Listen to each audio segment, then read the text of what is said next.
The chalk scraped against concrete in slow, careful loops as my daughter drew her city. Tiny roads connecting stick-figure families, stop signs at intersections that would never see traffic. I was watching through the kitchen window when the sound changed. Not Eliza's chalk anymore, but rubber tires grinding pastel dust into gray smears across the patio stones. My father stood at the edge of my backyard like a man surveying property he already owned. A realtor beside him, measuring tape dangling from her wrist, clipboard catching the afternoon light. My sister Teresa hovered near the sliding glass doors, while her twin boys circled on balance bikes, their wheels obliterating the word Mom Eliza had drawn beside a tall stick figure and a small one. "Stop being selfish," my father said, his voice flat and final. "Your sister's twins need a bigger yard." The realtor nodded, pen already moving across her clipboard like his sentence belonged on an official form. "We're listing it next week," he continued. "You'll stay in the garage apartment." My brother-in-law, Kevin, laughed, not awkwardly, not nervously, but like a man hearing good news. "Finally," he said, scanning the yard like he was mentally rearranging it. "A real house for real family." Behind me, something small and paper crinkled. I turned to see Eliza on the back step, clutching a snowflake she'd spent an hour cutting out for the kitchen window. Her fingers were still dotted with dried glue. She didn't cry. That broke me more than tears would have. Instead, she folded the snowflake slowly in half and pressed it against her chest like she was trying to make herself smaller, like she was the thing taking up too much room. "My name is Rosalind. I'm 38 and I'm an engineer. This is the story of how I learned that the strongest foundations aren't built from concrete. They're built from knowing exactly where you belong." The injustice wasn't just in his words. It was in how he didn't knock, didn't call first, didn't ask how my daughter's teacher conference went or whether I'd finally slept through the night. It was in how he looked past Eliza like she was furniture he'd already decided not to keep. I wanted to scream. I wanted to tell them to get out of my yard, out of my life, out of my child's sense of safety. But my family had trained me early to be the calm one, the fixer, the daughter who didn't make scenes. So I did what had always kept me safe. I smiled, not warmly, just enough to keep the moment from exploding. "Got it," I said. My father looked satisfied, like he'd just closed a deal. The realtor glanced up. "So, Thursday for photos?" "Thursday works," Dad answered without looking at me. Eliza's eyes found mine, quick and careful, like a bird checking the sky for danger. I squeezed her shoulder gently. "Go get your shoes, sweetie." She went inside without a sound, the folded snowflake still pressed against her heart. What my father didn't know, what none of them knew, was that this house wasn't theirs to give away. And the woman whose name was on the deed had just sent me a message from beyond their reach. "I need to tell you how we got here, because the backyard wasn't where this started. It was just where everything finally broke open." 2 years earlier, my husband died in a car accident on a rainy highway. No dramatic goodbye, no warning, just gone. Around the same time, Grandma Ruth had her fall and moved into assisted living. After my husband's death, Eliza and I became all each other had. She was 8, adopted when she was 3, something my parents liked to forget. They never said it outright, but they treated her like she was temporary. Family photos where she was asked to take the picture. Birthday parties where she got a generic card while the twins tore through layers of wrapping paper. My mother called her that sweet little girl, not her name, never her name. My father liked to say things like, "She's lucky you took her in," like Eliza had been a stray. And through all of it, I kept showing up, because I was also the family wallet. That started long before Eliza. When I got my first real promotion, Dad needed help with property taxes. When Teresa got married, my parents needed help covering the venue deposit. When Teresa decided she wanted kids, suddenly there were fertility appointments they couldn't finance. I didn't call it exploitation. I called it responsibility. A few hundred here, a few thousand there. A temporary loan that never came back. A credit card I paid off because it was hurting Dad's score. A contractor deposit I covered for now. One night that summer, I finally did the math. I'd funneled more than $20,000 into my parents' and sisters' lives in less than a year. And through all of it, my daughter was treated like a guest who'd overstayed her welcome. But there was something else that made the backyard scene uglier. This house wasn't just any house. It was my grandmother's, Ruth's. She was the only one who ever looked at Eliza like she fully belonged. She learned her favorite cereal, kept extra markers just for her, taped Eliza's drawings to the fridge like they mattered. When she moved into assisted living, Dad had swooped in with paperwork and authority, power of attorney, all under the banner of helping. He convinced her to let me and Eliza live here temporarily because he didn't want strangers renting it. I paid the bills, I fixed the roof leak, I replaced the water heater, I kept the garden alive because Grandma loved it.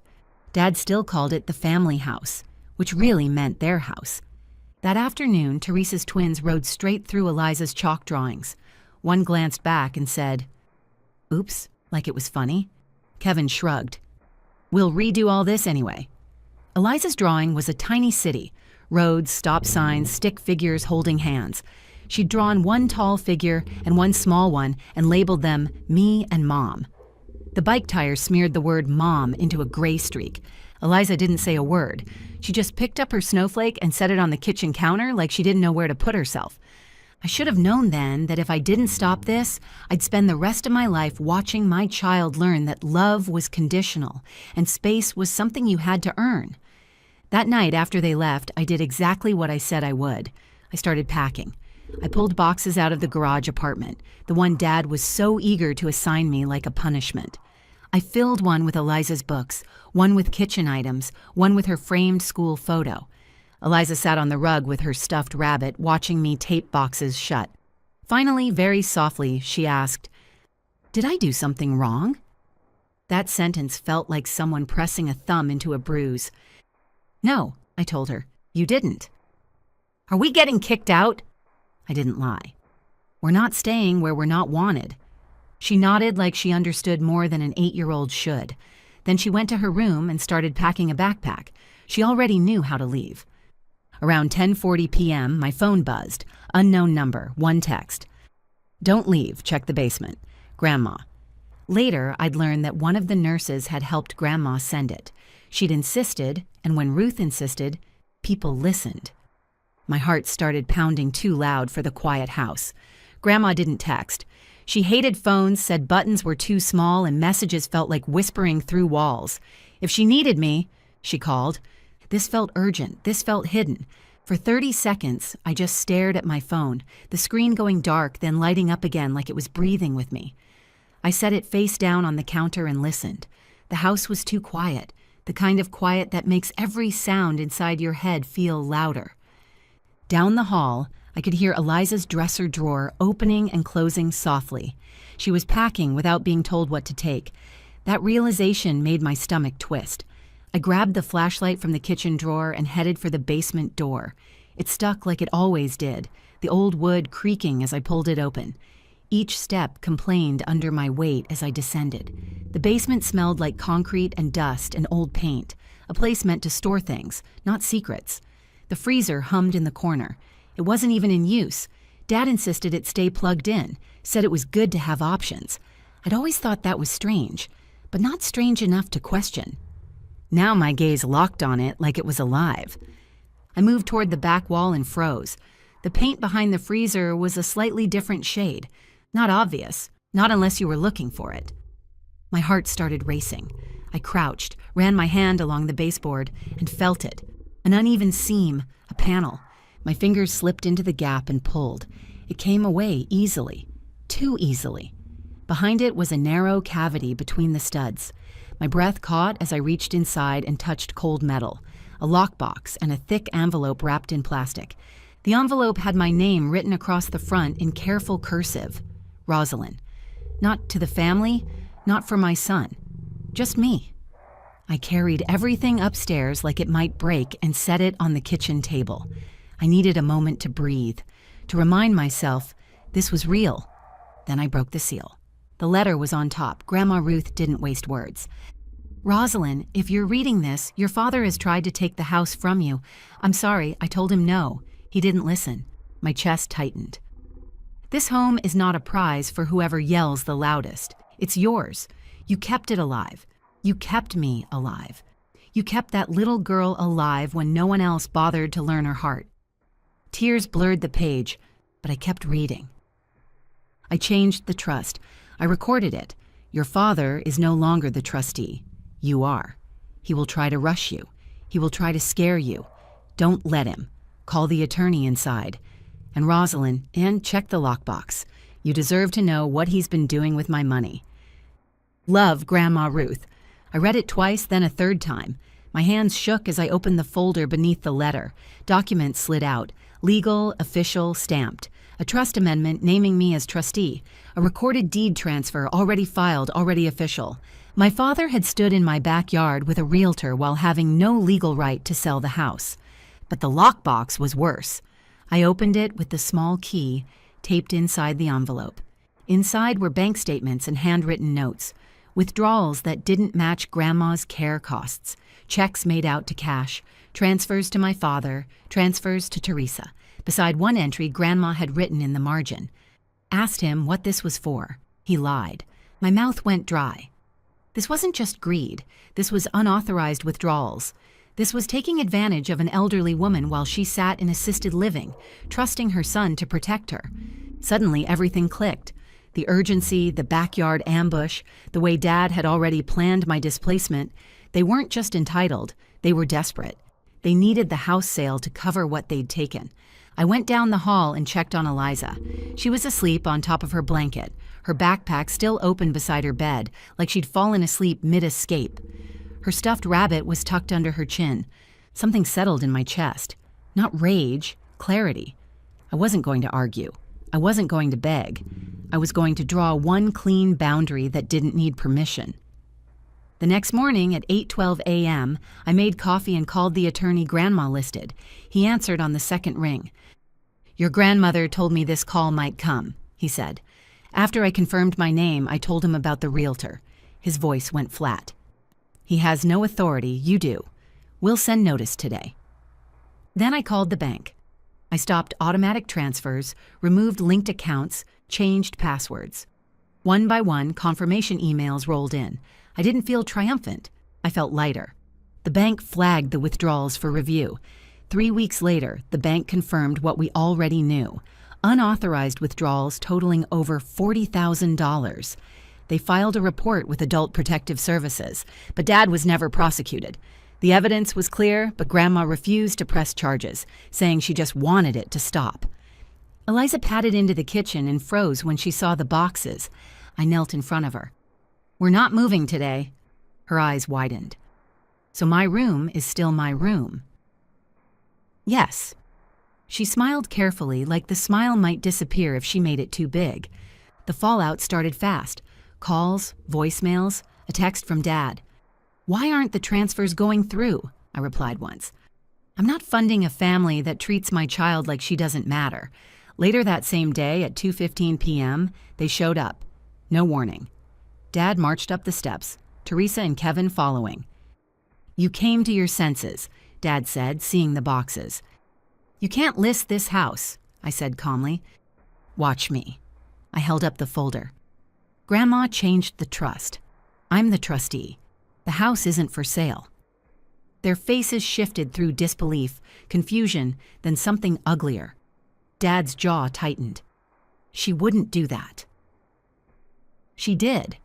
Teresa's voice cracked. This is insane. She's confused. She's sharp as ever, I interrupted, and she knows exactly what you've been doing with her money. Kevin stepped forward. Real family needs space. You can't just... That's when Eliza appeared behind me, barefoot, rabbit in hand. Kevin smiled at her, a patronizing curve of his mouth. Looks like you'll have a cool little apartment soon. My father still didn't look at her. Not once. I stepped back and closed the door. I locked it. Outside, voices rose, angry, pleading, threatening. Inside, Eliza tugged my shirt. Are they mad? Yes. Are we okay? I looked at her and told the truth. We are okay. I stayed with my back against the door long after their voices faded, not because I was scared they'd break in, but because I needed to feel the weight of that decision settle into my bones. For the first time in my life, I hadn't explained myself. I hadn't softened the blow. I hadn't negotiated my own boundaries into something easier for them to swallow. I'd simply said no. The rest of that afternoon passed in a strange quiet, not peaceful exactly, more like the silence after a storm when everything feels fragile but intact. I moved the boxes into the spare room instead of the garage apartment. Eliza helped, carefully stacking her books back onto the shelf as if she were reclaiming territory. My phone kept lighting up. I didn't answer. That night, after Eliza fell asleep, I listened to the voicemails.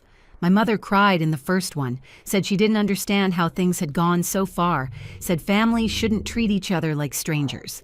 My sister left 2 messages, one angry, one trembling, both carefully avoiding my daughter's name. Dad left the last voicemail. "You've humiliated me. You think you're protecting that child, but you're tearing this family apart. You'll regret this." I saved it. Not for revenge, for documentation. The next few days were a blur of emails and paperwork. The attorney confirmed the trust amendment and sent formal notice revoking Dad's authority. Grandma's assisted living facility updated their records, listing me as the sole decision maker. Meanwhile, Dad showed up there 2 days later trying to charm the staff. He didn't expect Grandma to be sitting in the common room when he walked in. I wasn't there, but the nurse who'd helped with the text told me about it later. Grandma looked right at him, loud enough for everyone to hear, and said, "I know what you did." He didn't argue. He left. Teresa came after that, crying, trying to hug Grandma. Grandma didn't move. "You wanted the house," she told her. "You didn't want the people in it." Kevin never showed. When the money stopped, everything collapsed faster than I expected. Teresa called a week later saying they might lose their rental.